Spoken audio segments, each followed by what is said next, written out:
RTE admission 2025-26ची आज lottery लागणार होती, परंतु भरपूर जेही पालकवर्ग हे कमेंट्स करत आहे की आमचा ॲप्लिकेशन नंबर टाकल्यानंतर आम्हाला कोणतेही स्कूल मिळालेले नाही आहे अशा प्रकारे येत आहे। परंतु सर्व पालकवर्गांना एकच सांगायचं आहे की लॉटरी अजूनपर्यंत लागलेली नाही आहे, म्हणजे RTE कडून लॉटरीची अलॉटमेंट लिस्ट अजूनपर्यंत पब्लिश केलेली नाही आहे। तरी सर्व पालकवर्गांनी वेट करा, अलॉटमेंट लागल्यानंतर तुम्हाला त्याबद्दलची संपूर्ण अपडेट आपल्या यूट्यूब चॅनल व आपल्या टेलिग्राम चॅनलवर देण्यात येणार आहे।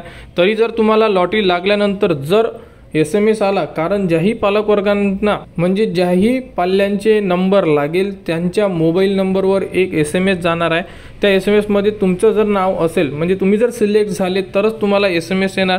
तरीसुद्धा ज्याही पालकवर्गांना असं वाटत आहे की लॉटरी चेक करायची, तर तुम्हाला साईडवर सुद्धा नोटिफिकेशन देण्यात येणार आहे। अशा प्रकारे जसे की इथे बघू शकता 11 नंबरचा पॉईंट देण्यात आलेला आहे, जसे की मुदतवाढबद्दल रेड लाईनमध्ये।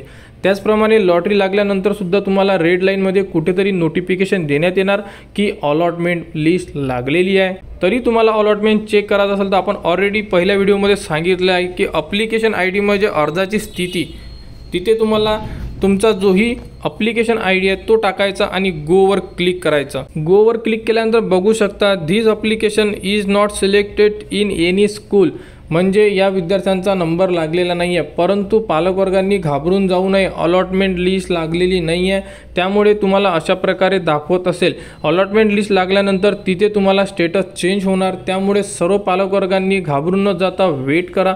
लिस्ट लागलेली नाही आहे, लिस्ट लागल्यानंतर संपूर्ण अपडेट तुम्हाला आपल्या यूट्यूब चॅनलवर उपलब्ध करून देण्यात येणार आहे। त्यासाठी आपल्या चॅनलला सबस्क्राईब करा व हा व्हिडिओ इतरांपर्यंत शेअर करा।